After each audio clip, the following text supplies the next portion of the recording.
नमस्कार बच्चों, आपका एक बार फिर से स्वागत है। अब अपने इस वीडियो में हम चर्चा करते हैं कविता कन्यादान के प्रश्नोत्तरों की। तो सबसे पहले हम चर्चा करेंगे उन प्रश्नों की जो कि आपकी पाठ्य पुस्तक में हैं। उनको चर्चा करने के बाद मैं आपको कुछ और प्रश्न दूंगी जिनके उत्तर आपको अपनी कल्पना और रचनात्मकता के आधार पर देने होंगे। तो पहले हम चर्चा करते हैं पाठ्य पुस्तक के प्रश्नोत्तरों की। पाठ्य पुस्तक का पहला प्रश्न है, आपके विचार से माँ ने ऐसा क्यों कहा कि लड़की होना पर लड़की जैसा दिखाई मत देना। ये बात कविता में माँ ने अपनी बेटी से कही है। तो पूछा जा रहा है कि आपके विचार से माँ ने ऐसा क्यों कहा होगा। इसका उत्तर आप इस प्रकार से दे सकते हैं। मेरे विचार से लड़की की माँ ने ऐसा इसलिए कहा होगा कि लड़की होना पर लड़की जैसी दिखाई मत देना, ताकि लड़की अपने नारी सुलभ गुणों, सरलता, निश्चलता, विनम्रता आदि गुणों को तो बनाए रखे, परंतु वह इतनी कमज़ोर भी ना होने पाए कि लड़की समझकर ससुराल के लोग उसका शोषण करने लगें। शोषण मतलब अत्याचार करने लगें। इसके अलावा वह भावी जीवन की कठिनाइयों का साहसपूर्वक सामना भी कर पाए। स्त्रीयोचित गुण वो होते हैं बेटे कि हम जो मानते हैं कि कुछ गुण ऐसे हैं जो कि प्रकृति ने औरत को दिए हैं, जैसे कि वो तुलनात्मक रूप से सरल होती है, सहज होती है, विनम्र होती है, जिम्मेदारियां संभालती है।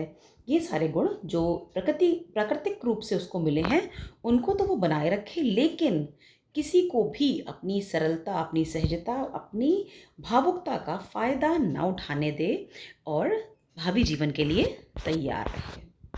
दूसरा प्रश्न, एक पंक्ति आई थी कविता में कि आग रोटियां सेकने के लिए है, जलने के लिए नहीं। इस पंक्ति के संदर्भ में दो प्रश्न पूछे गए हैं। इन पंक्तियों में समाज में स्त्री की किस स्थिति की ओर संकेत किया गया है, मतलब कि इन पंक्तियों से आपको क्या पता लगता है कि समाज में स्त्री की स्थिति क्या है। दूसरा, माँ ने बेटी को सचेत करना क्यों ज़रूरी समझा। तो दोनों के उत्तरों को हम अलग अलग चर्चा करेंगे। पहले हम देखते हैं प्रश्न का उत्तर। इन पंक्तियों में समाज में स्त्रियों की कमजोर स्थिति और ससुराल में परिजनों द्वारा शोषण करने की ओर संकेत किया गया है। कभी कभी बहुएं इस शोषण से मुक्ति पाने के लिए स्वयं को आग के हवाले करके अपनी जीवन लीला समाप्त कर लेती हैं। एक बात ध्यान दीजिएगा, यहाँ पर जो बात हो रही है वो आप उसको सामान्य रूप से समाज में आप हर जगह इसको सामान्यीकरण इसका नहीं कर सकते हैं। ऐसा नहीं है कि हर घर में ऐसा होता है या आपको लगे कि ऐसा ही होता है विवाह के बाद। कुछ प्रतिशत हमें ऐसे घटनाएं सुनने में मिल जाती हैं जिसमें कि ऐसा होता है। तो उसके लिए भी माँ उसको तैयार कर रही है कि ऐसा भी तुम्हारे साथ हो सकता है कि हो सकता है कि तुम्हें शोषण का सामना करना पड़े। दूसरा, इन पंक्तियों में समाज में स्त्रियों की, अच्छा ये हम बोल चुके हैं। दूसरा आता है खा, कि माँ ने बेटी को सचेत करना इसलिए उचित समझा क्योंकि उसकी बेटी अभी भोली और नासमझ थी, जिससे दुनियादारी और छल कपट का पता न था। वो लोगों की शोषण प्रवृत्ति से अनजान थी। बच्ची अभी मासूम थी, दुनिया के बारे में नहीं जानती थी। उसे दुनिया का सिर्फ अच्छा सुंदर पक्ष ही दिखाई देता था।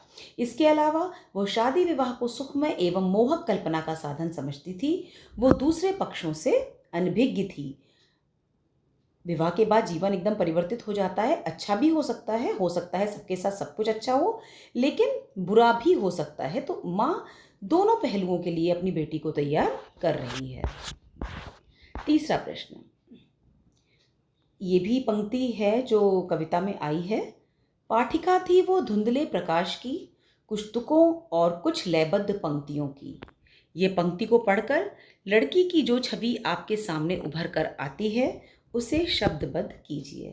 प्रश्न में पूछा जा रहा है कि जब आप ये पंक्ति पढ़ते हैं तो आपके दिमाग में, आपके मस्तिष्क में एक क्या छवि उस लड़की की बनती है जिसकी बात इस कविता में की जा रही है। तो इसका उत्तर हम इस प्रकार से लिख सकते हैं कि ये काव्य या पंक्तियाँ पढ़ने के बाद हमारे दिमाग में लड़की की जो छवि उभर कर आती है वो इस तरह से है कि लड़की अभी सयानी नहीं है। लड़की को दुनिया के उजले पक्ष की जानकारी तो है, परंतु दूसरे पक्ष छल कपट शोषण आदि की जानकारी नहीं है। लड़की विवाह की सुखद कल्पना में खोई हुई है। उसे केवल सुखों का एहसास है लेकिन दुखों का नहीं, क्योंकि वो अभी मासूम है, उसने दुनिया के दुख अभी नहीं देखे हैं। उसे ससुराल की प्रतिकूल परिस्थितियों का ज्ञान नहीं है कि ऐसी ऐसी परिस्थितियां भी मेरे सामने आ सकती हैं। ध्यान दीजिएगा, ये कहीं भी नहीं कहा जा रहा कि ऐसी परिस्थितियां आएंगी। ऐसी परिस्थितियां आ सकती हैं, अच्छी परिस्थितियां भी आ सकती हैं, बुरी भी आ सकती हैं। तो दोनों के लिए उसकी माँ उसको तैयार कर रही है। अब बात करते हैं चौथे प्रश्न की। चौथा प्रश्न है, माँ को अपनी बेटी अंतिम पूंजी क्यों लग रही थी? कविता में एक पंक्ति है कि अंतिम पूंजी जैसी लगती है हर माँ बाप को अपनी बेटी। तो प्रश्न है कि ऐसा क्यों लग रहा था? इसका उत्तर हम इस तरह से दे सकते हैं कि माँ को अपनी बेटी अंतिम पूंजी इसलिए लग रही थी क्योंकि कन्यादान के बाद माँ एकदम अकेली रह जाएगी।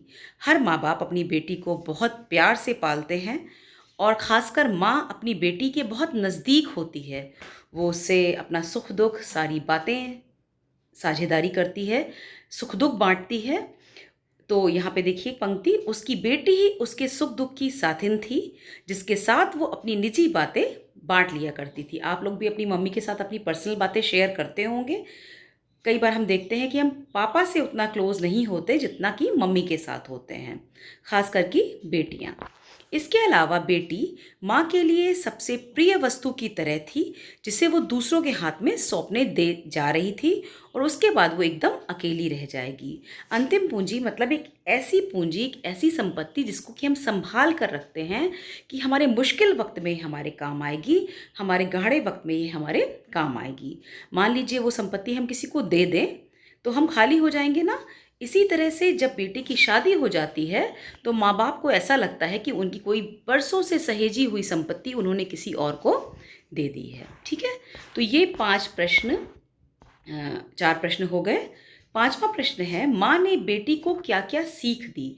ये एक बहुत सबसे महत्वपूर्ण प्रश्न है जो पूरी कविता का सार है।